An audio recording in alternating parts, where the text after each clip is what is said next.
I'm so glad you're all here. My name is Lori March. Thanks for hanging out with me today. You know, I don't know if you live under a rock or what, but I feel like technology is moving at such a crazy pace lately. We truly live in the future. So I'm really glad that you all are here. This next session is going to be amazing. The KBIS Disruptor series is a new feature on our stage. I'm really excited about this panel myself because there's definitely a lot that I'm ready to learn about. The Disruptor series features people and brands who are forging their way through today's very complicated landscape with lots of new ideas and actions. Day one, the speakers were from Amazon. I don't know, maybe you've heard of them, right? I feel like Amazon lives in my house now. Amazon is changing the way we purchase and forging new consumer journeys.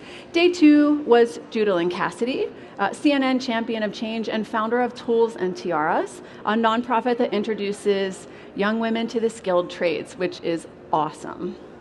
Concluding our series today is a lineup of people that I feel like a lot of you are going to be familiar with these folks.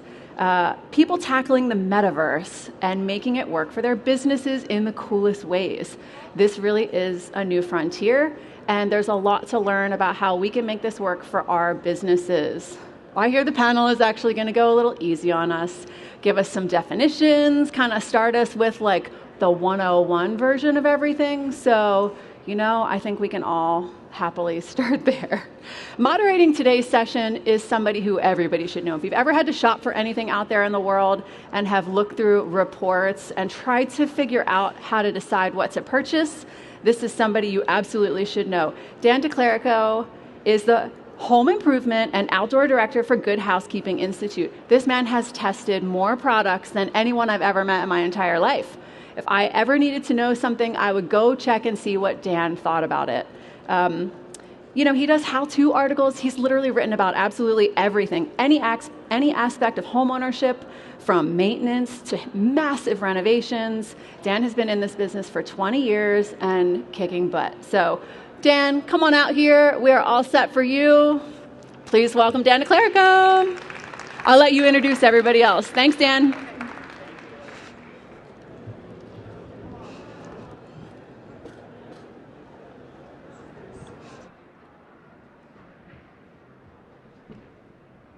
We'll get to the intros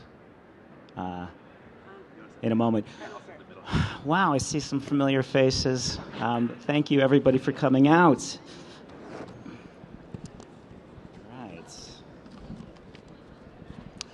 Well, great. Yeah, again, Lori, thank you for that, wherever Lori went, that very kind introduction. Again, I'm Dan DeClerico, the Director of Home Improvement and Outdoors with Good Housekeeping, actually part of the Good Housekeeping Institute.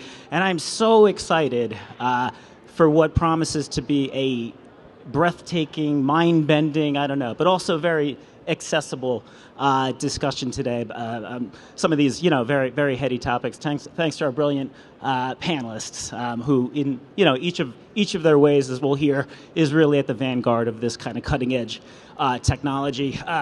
Sherry Qualls, who was just up here, has been referring to them as the Avengers, which I really like that, the image of the intrepid superhero, because we really are, and on the cusp of a new world here, a brave new world, which can, feel a little scary, but we've been here before, right? I mean, if this was the early 90s, the title of this talk might have been The World Wide Web is Coming, right?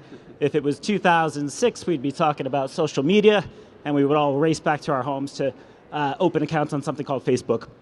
So now here we are, kind of the cusp of yet another revolution that promises to change the way we interact with technology, and it's going to have major impacts on really every aspect of our lives, including the design of built environments and the way we grow our businesses.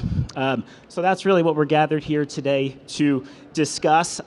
So before we get into the introductions, I just want to level set for a moment and lay out a few basic definitions of stuff we're going to be talking about.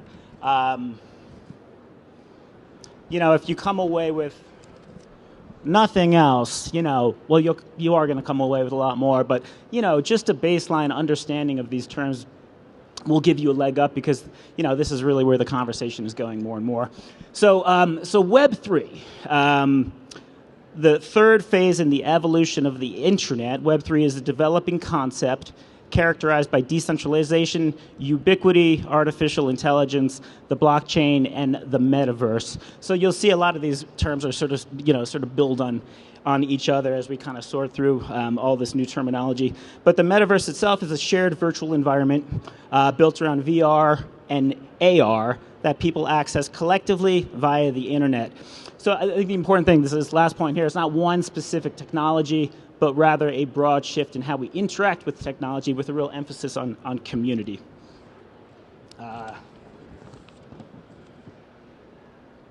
So then we have the blockchain, which we're defining as a decentralized public digital ledger, that lives across multiple computers and is used to create records of transactions that cannot be altered, deleted, or destroyed. So you see some themes really emerging here: universal, sort of, timeless, immortal.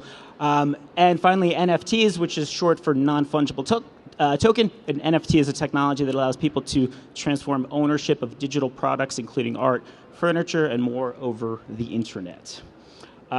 So with that, I'm now going to pass the clicker over to our panelists, who will sort of introduce themselves, tell you more about what they're up to.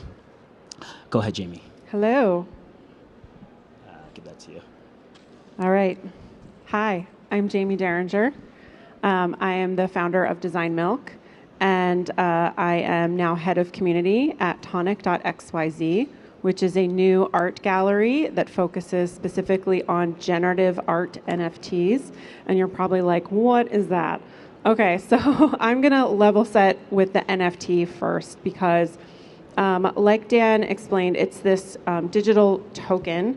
However, an NFT could really be basically anything. It's just a certificate of authenticity.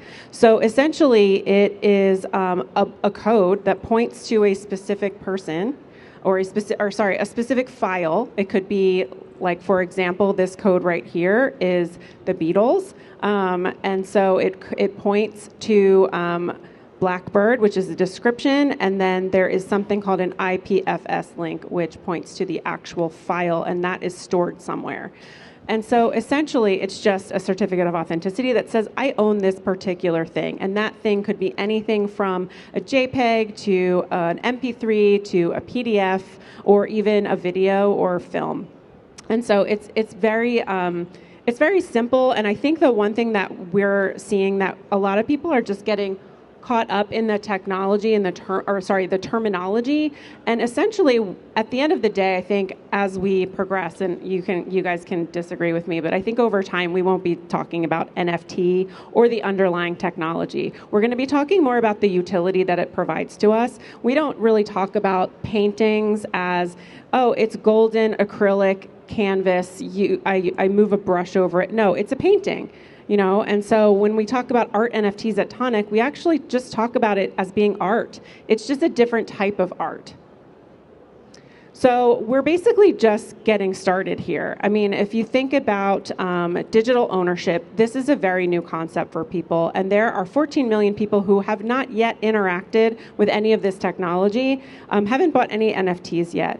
And what's interesting, too, is that there are only 212,000 worldwide owners of NFTs. I think these are 2021 numbers, so it's probably a little higher than that now. But it's pretty crazy to think, like, we are really early, and a lot of people are saying that in the NFT community, that we're early, but we really are. This is just the cutting edge cusp of this technology. And I think I was on some of those panels back in 2006 and 2008 when I was talking about, you got to get on Instagram, and people were like, why would anyone want to see pictures of my lunch?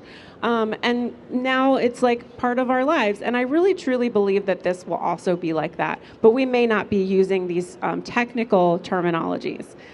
So very briefly, what is generative art? Well, generative art is not new. It's actually it started in the 1950s. And it's a type of art where the artist designs a set of instructions in order to be carried out by someone else. For example, Saul LeWitt would write instructions for his wall drawings, and then someone else would draw the lines on the wall. Or Damien Hirst told his assistant, go paint some dots, but they just can't be the same color. And now we all know that as Damien Hirst paintings, we don't call it generative art. but it's basically a semi-autonomous or autonomous system. What's very interesting now in the block, this is a really long introduction, I'm so sorry.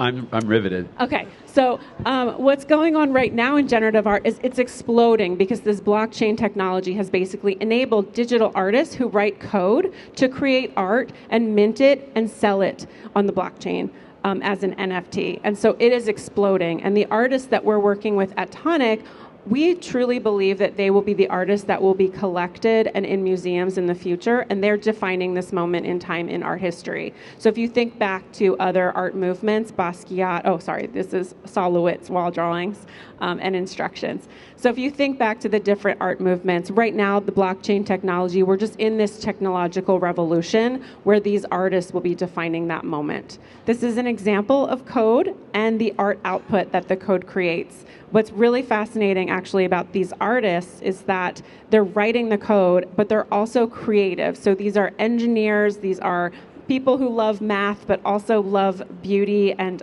art. And if you want to get philosophical, we can have a debate later about whether the code is actually the art or is it the output. So anyway, this is a lot of money going into these pieces. This particular series by Emily Shi called Memories of Qilin, $62 million in secondary market sales. What's wonderful about the blockchain is that there are royalties attached to this. So right now, if I sold you a painting and you sold it to somebody else later, I don't get any of that money. And what happens if I become the next Picasso? That would be amazing. But I would like to get money if my painting sells on secondary for $1 million, right? That would be great. That is possible with the blockchain technology. And that is what's going to cross over and be really interesting for any creators and any designers that are interested in doing any kind of NFTs or virtual spaces. You can attach royalties. Here's some more pictures. They're pretty. These are yours, aren't they? These are mine. These are Jamie's art. Yes, but you can see how it's contextualized in an actual physical space, right? We don't want NFTs to be just cartoon monkeys or some picture that you bought on the internet and it lives in your phone. We want to bring these to life in a real physical environment. And so that's why our founding partners are really incredible designers like Sarah Sherman Samuel and India Madhavi and Ken Folk. And they all believe in this technology too, and they're going to be using NFTs in their spaces. So stay tuned for that. I'm going to turn it over to I think Andrew. that we can totally forgive your intro because it was very educational. Mine's just more about who I am and what we do. As you'll see, I'd like you to meet Digby. Digby is the name of our consultancy and innovation company. We're very much focused on Web3 and specialized in the architecture, design, and luxury world. So very much trying to help this industry make a leap into the world that Dan let us off by talking about. So there's a few different ways that we do that. We like to say that our mission is to bring iconic design to life in both the physical and digital world. So while the digital world is really important to us, it's also about how that digital world is creating around and adding value to and building on top of the physical world. We don't think that people are going to stop living in houses because there's a metaverse. We don't think that buildings and chairs are going away, but we do think that this technology provides a lot of utility in the way that this industry operates, and we'll hopefully talk about that a lot more as we get into the talk. I didn't press the button hard enough. So we do that through a number of different ways. Go-to-market innovation, I think, is one of the biggest things that we do. It's really about how do people show up for their customers and their stakeholders and their partners. And that's often using technologies like the blockchain and the metaverse. And again, we'll talk about it during the piece, during the talk. Data and insight being one of the primary outputs of that. And we do that using the tech that Dan helped us to define earlier on. The approach that we take is really to focus on the experience that your stakeholder or your customer is going to be delivered, and how do we optimize and make a great experience. Very importantly, how do we create utility through that experience that might not otherwise exist? So we're focused on pain points that exist in the industry and how can we help to relieve those pain points using the technology. And then in the end, because everything that we're doing is digital, we were able to provide new kinds of insights that actionably drive business results forward. So a product that we use that does this is called our Design Authenticator. We actually use the blockchain and NFTs to authenticate physical furniture. So there's a quote there from John Edelman, who's the CEO of a furniture manufacturer called Heller.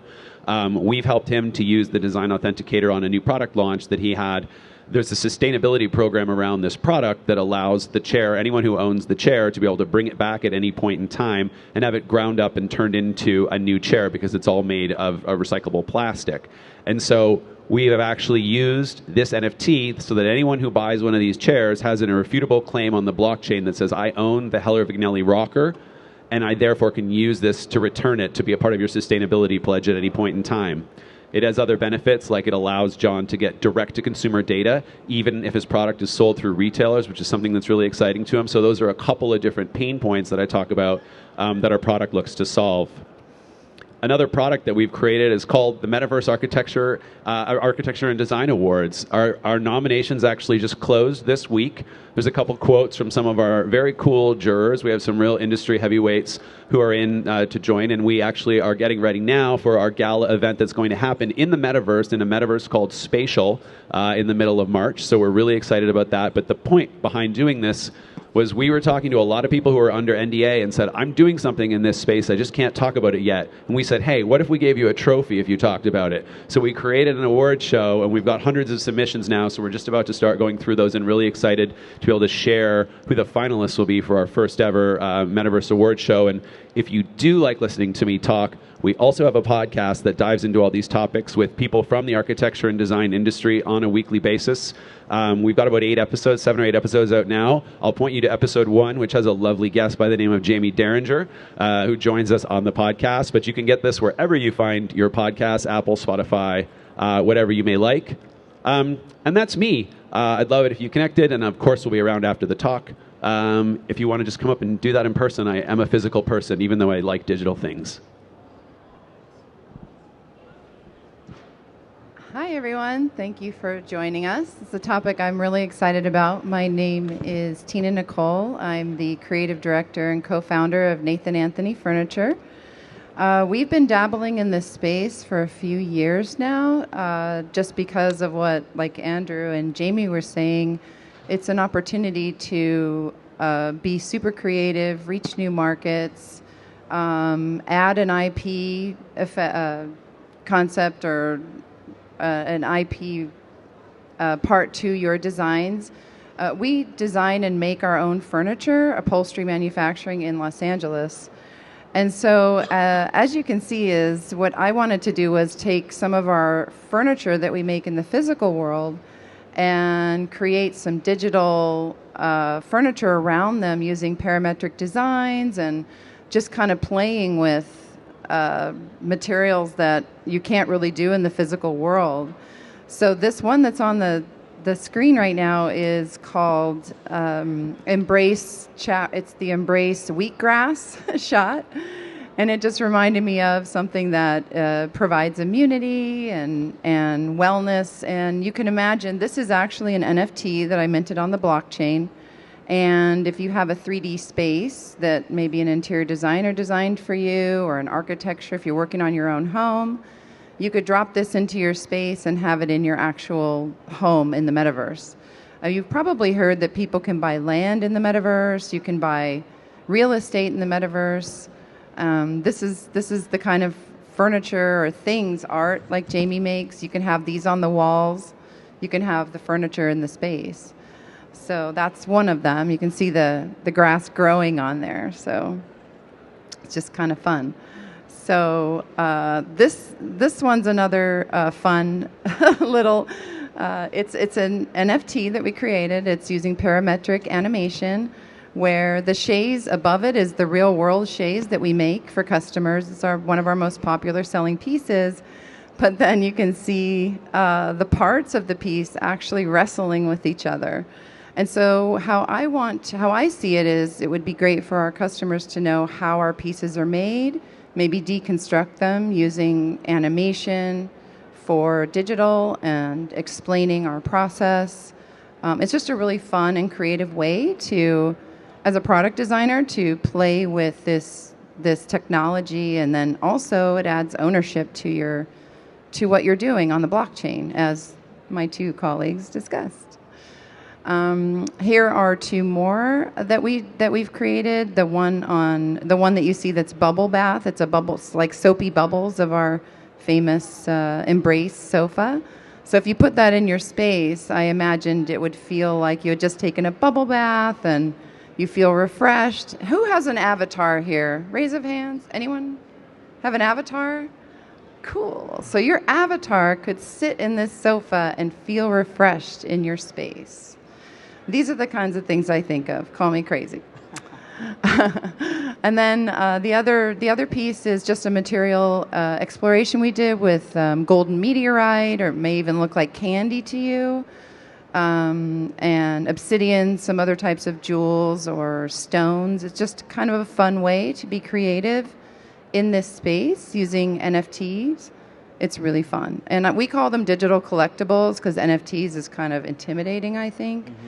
So there you'll hear this word digital collectibles. So even if you're an art collector, you could buy this piece online on OpenSea or Solana or wherever you have your digital wallet, and you can own it for your home in the real world. So this is us. So this is another one. I call it a pirouette. It's with this liquid shape just kind of making a dance around the frame. So it's just to show you how some of the pieces are constructed in the interior of the piece. So that's my talk. We make physical products and then we bring them into the metaverse. And then also some of these pieces can also be made in real life as well. So we're working with 3D printed objects, 3D printed capabilities to print these in the real world. So thank you, and you can contact me on there. Wonderful. Okay, Tina, Andrew, Jamie, thank you.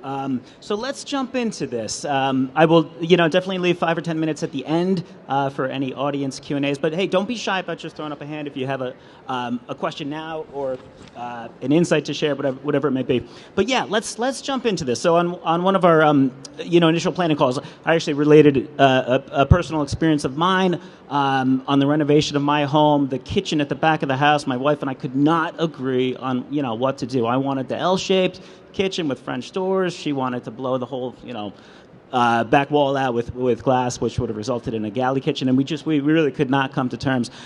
So I ended up doing a couple of virtual reality models, working with a company called CADSoft, which I actually first discovered here at the show, and it really helped us out of that box. Being able to throw on the headset and sort of immersively walk through the space.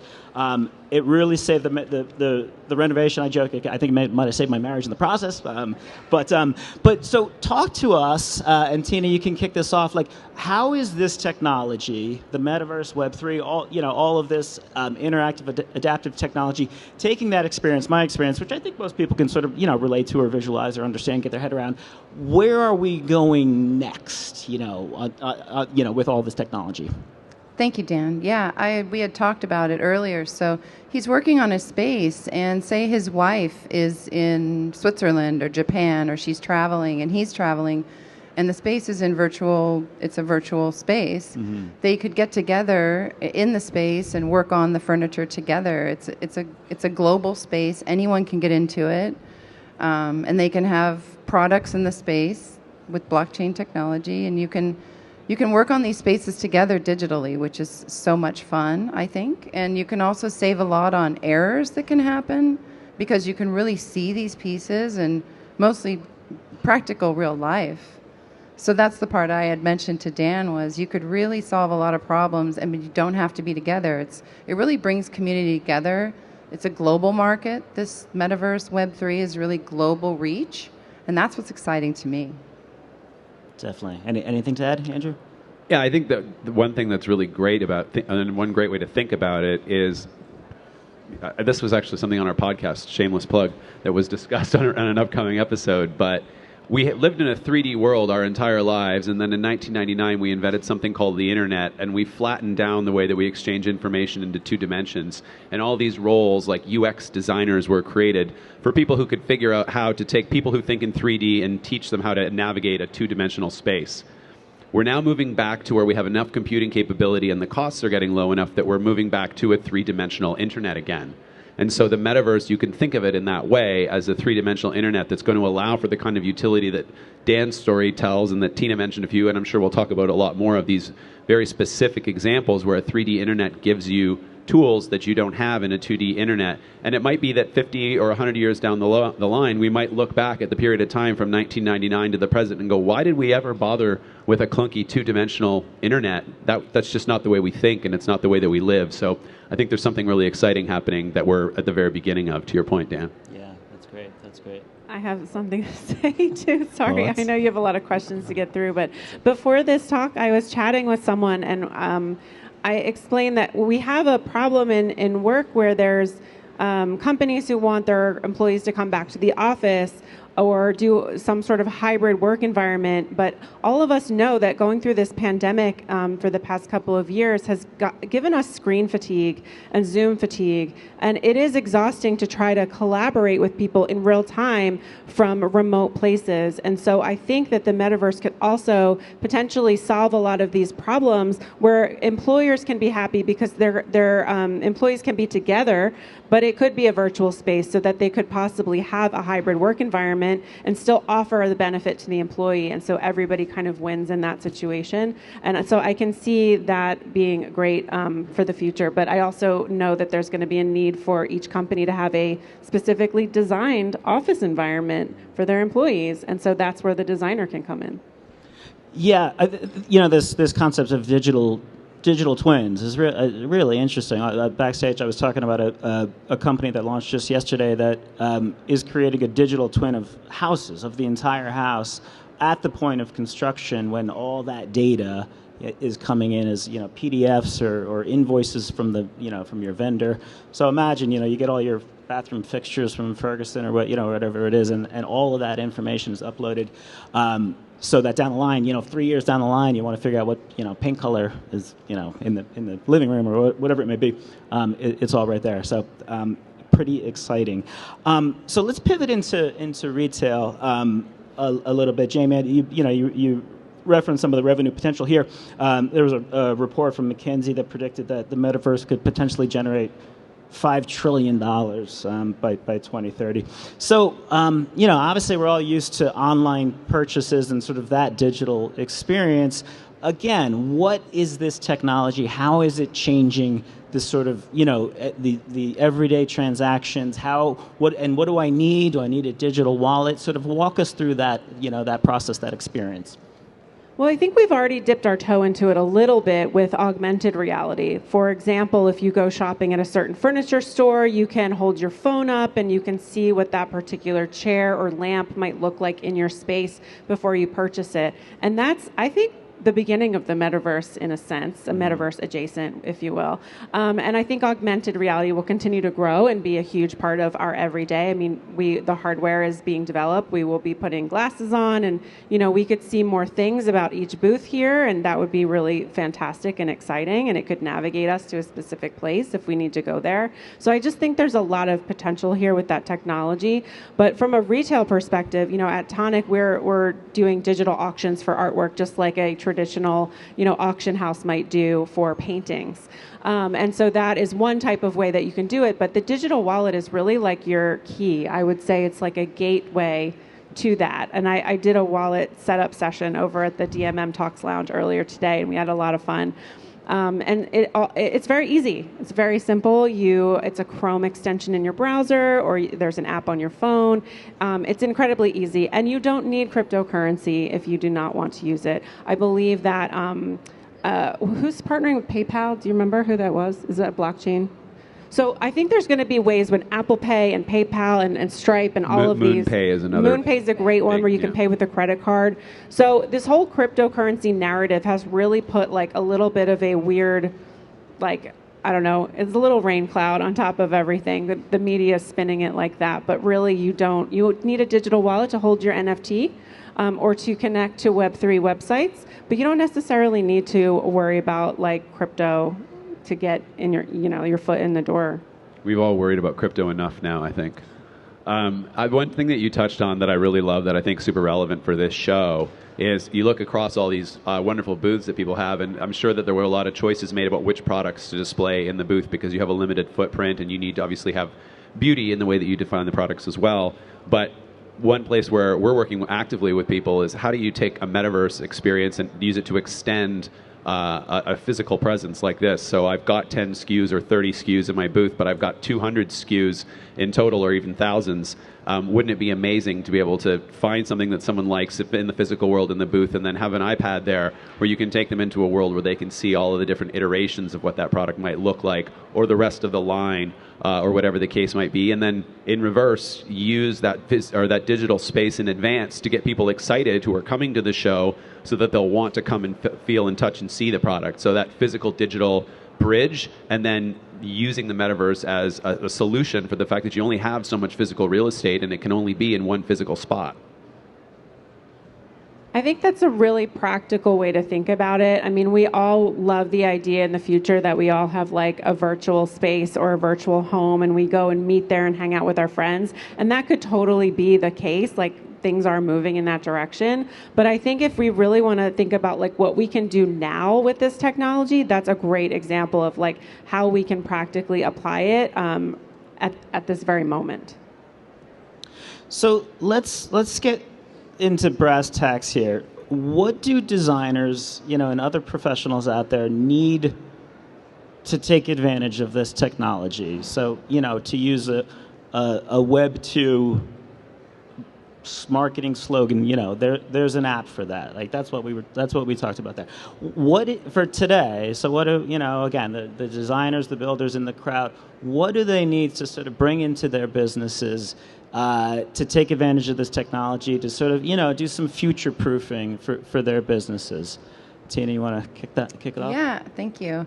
Yeah, I think it's important to just start dipping your toe into the technology, dipping your toe into these different spaces. I think it's because it seems intimidating, but it's not. You kind of have to just start looking at the different ways that this can increase your revenue stream. I do believe that Gen Z is going to be they're going to be 30%, I think, of the buying population in about less than 5 years, and they are all digitally native. They love this. They love Web3. They love digital.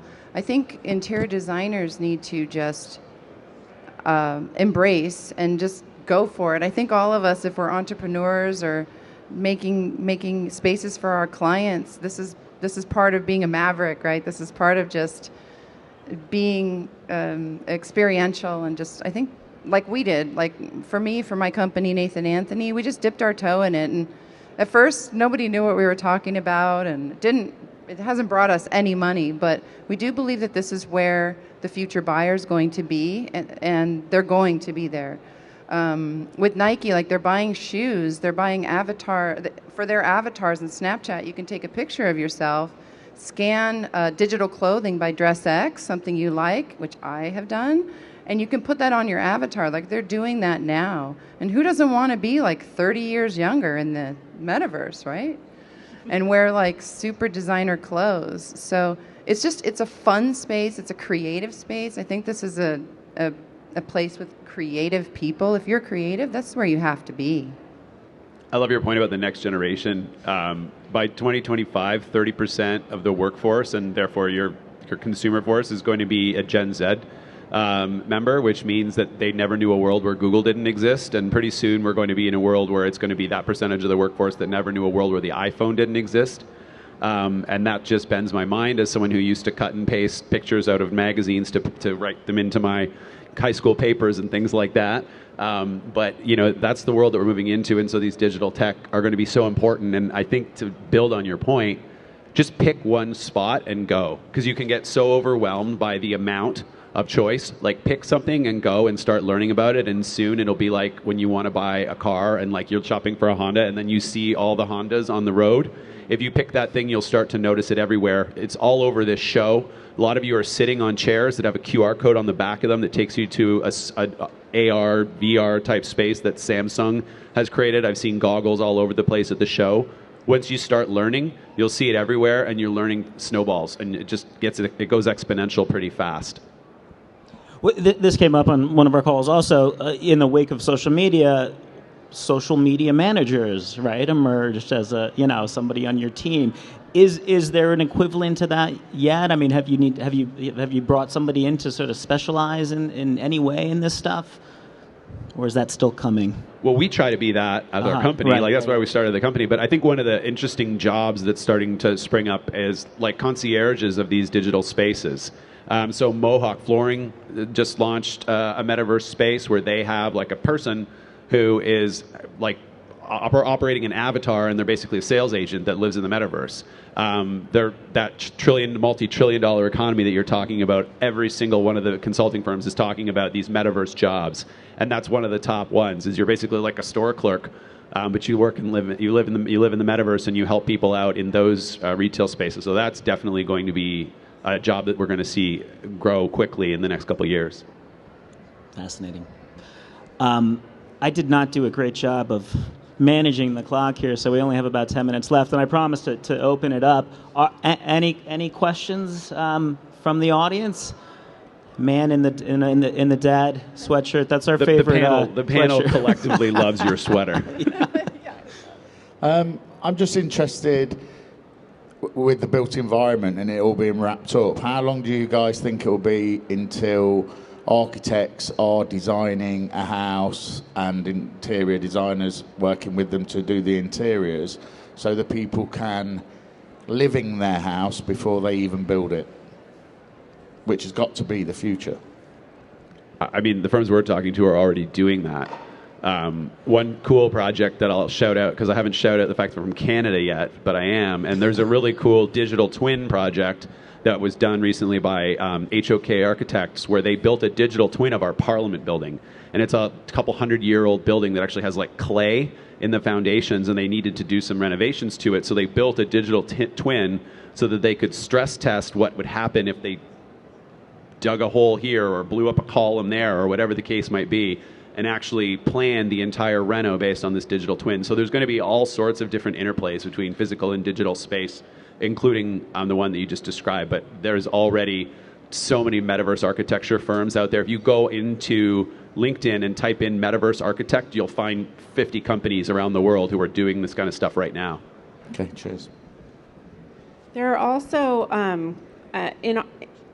in the Tonic community, we have some designers as part of our community who have clients that are already purchasing land in the metaverse or want spaces designed in the metaverse for them. So it is happening. It's a very small, I think, sector right now, but I think it'll continue to grow. Thank you. Another question? Oh. First comment to Jamie. Jamie, great point about organizations trying to bring teams together. In a clunky way, we use Teams at work, and they've got a together mode, right? So it's early and very unrefined, but it's a way to make people come more together in a more realistic way. But I had a question about, with the comments about ChatGPT and how hot it is. It's partner DALL-E 2 from the digital creation standpoint. Any comments on that or how that fits into all of this? I love all of that AI stuff. Really quick, back to your point about Microsoft. They bought, what gaming company did they buy? They bought a gaming company. Epic. Yeah. Oh, yeah. They bought Activision. Activision, thank you.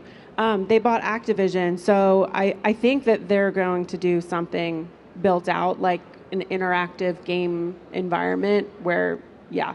So they really want to bring that into their tech. So Teams might be evolving, I think, into something more immersive. AI, wow, that's a big thing that we could dive into for like hours. It is part of this. You have 60 seconds. Okay, 60 seconds. No, I'm just okay, if we're talking about Web3, which is the next generation or iteration of the internet, AI will be publishing 80% of the content on the internet within the next 5 years. I'm sorry. What do you think? Is that a prediction, or did you just calculate that? I literally just thought about all the things I've read in the past 2 years and said that's my number. I'm not gonna. You can quote me on that, but like it's not sourced. It's my own personal prediction. I do think AI is going to help move us forward, though, because you can just put in a text prompt and you can generate anything from a photo and I think it's going to help move people to be more comfortable maybe in these types of spaces. It could be something like that because there's so much media around it as well. It's and that helps. It's a floor raiser. Like the quote that I heard that I love is, AI won't take people's jobs. People who use AI will take the jobs of people who don't use AI. One of those. Yeah, OpenAI, DALL-E, ChatGPT, Midjourney, all of these kinds of and things. there's a website. I think the URL is there's an AI for that, and it has like there's That's a great AIs website. for everything right now. And to close the loop on your comment, I just read an article before we came on the stage that they've already integrated ChatGPT into Teams. And the coolest feature was you're going to be able to, it's a premium feature, but you're going to be able to get meeting summary notes of all of your meetings done by ChatGPT. Oh, I have from your Teams Firefly's meetings. AI. I bring it into every Google Meet I have, and it records and transcribes everything. I mean, it's really a tool, right? All of these things are tools. And so it's just a matter of finding out how you want to use the tool. Or how you talked about what kind of jobs people will need. You know, we needed social media manager. Now we might need a cinema 4D designer on your furniture team to take, your pieces into the metaverse or your spaces into the metaverse. Yeah, I mean, these are just technologies and new people to add to your teams. I think there's a big misconception that everything is so scary. And I personally get enthused and excited over the future, not scared. And I think it's important to remember that we need to take these things and use them as tools. And how can we use them to better our environments, to give you more free time to do the things you want to do with your job or want to do with your life? And so just finding ways to incorporate that into what you do. I think your point about bringing people in is so important too. Like just hiring that talent, that's the first step, but you actually have to integrate them into your process. Like that's a huge part of what we do. That's a huge part of the people that we talk to at firms that are doing this work is people are thinking about this like it's something separate and far afield. And you need to really think about how you're going to use this technology and incorporate it into your sales routines and channels. How do you think about this as a tool that complements everything you're already doing in your business and in the physical world, and not think of it as some moonshot strategy that's off on the side? It's actually an integrated piece that another quote I love is a guy, Michael Beneville, who actually has a really cool interactive space here in Vegas called Area 15. He gave his sort of rough, like your 80% prediction that in 5 years, every website's going to just have a go to Metaverse button where you're just going to launch into a fully 3D experience off of the back of these flat worlds. Amazing. So I'm told that the NKBA toast immediately follows our talk here, so I don't want to keep anyone from or everyone from a glass of champagne. So, but let's wrap it up. I would love for each of you. Again, the goal here was to try to demystify or simplify some of this stuff for the audience. So just send us off with the one piece of advice or one thing you're most excited about, or one thing you want every audience member when they're driving home or flying home, whatever, to maybe think about. That's not too hard.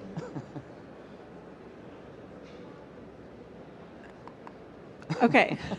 My one thing is don't be scared, be excited. That's my personal motto too. About anything I have anxiety about, I try to flip that feeling immediately into excitement. So don't be scared of the new things. It just takes some time to understand them and understand how to incorporate them into your life to make your life better or easier. I was just going to say in about 4 to 5 years, everything's going to take place in the metaverse. Product transactions, buying transactions, things like that. It's going to be there. It's just a matter of time. And if you want to see how some of these designs using AI, parametric design, 3D animation, you can check out Nathan Anthony Official on Instagram. Plug. Sorry. Shameless. No, great plug. But yeah, it's super fun. And like Jamie said, just go for it. Don't be scared. Oh, real quick too, shameless plug. Tina and Andrew, you're both part of the Tonic community, but we have a really awesome Discord and a really great social media group, and we're just talking all about these things regularly. So if you want to join us and come ask us questions, please do. And my plug actually ties in with my point. So my plug is for our podcast, Barriers to Entry. It's with my business partner, Tessa, and Bobby Benet from Sandow Design Group. And every episode, we talk to people who are actually doing these projects right now. So you can actually hear from people who are in the middle of this kind of work. And that's really what my piece of advice is that there are already people out there doing it. They might not be talking about it. They might not be on the front page of their website just yet. But to Tina's prediction, I wouldn't disagree at all, because there's a lot of work that's actively happening in this industry all over the place right now. I saw it all over the place at the show this week, and it's happening. So there's lots of people out there to commiserate with. You just got to decide you want to buy that Honda and go out on the road and start looking for other people who are driving them, because they're out there. Awesome. All right, start your engines. Thank you. This has been a great talk. I think it's a testament to how exciting this stuff is that we could easily go on and on here. But thank you to everyone out there for coming, and I hope you did take away at least one thing or maybe a few. I know our panelists are gonna, I believe, are gonna hang out for a few minutes afterwards. So don't be shy about coming up and saying hello and asking any other questions you might have. It's nice of KBIS to bring liquor for our panel. Yes, thank you. Thank you. Thank you, KBIS. Yeah, that works out.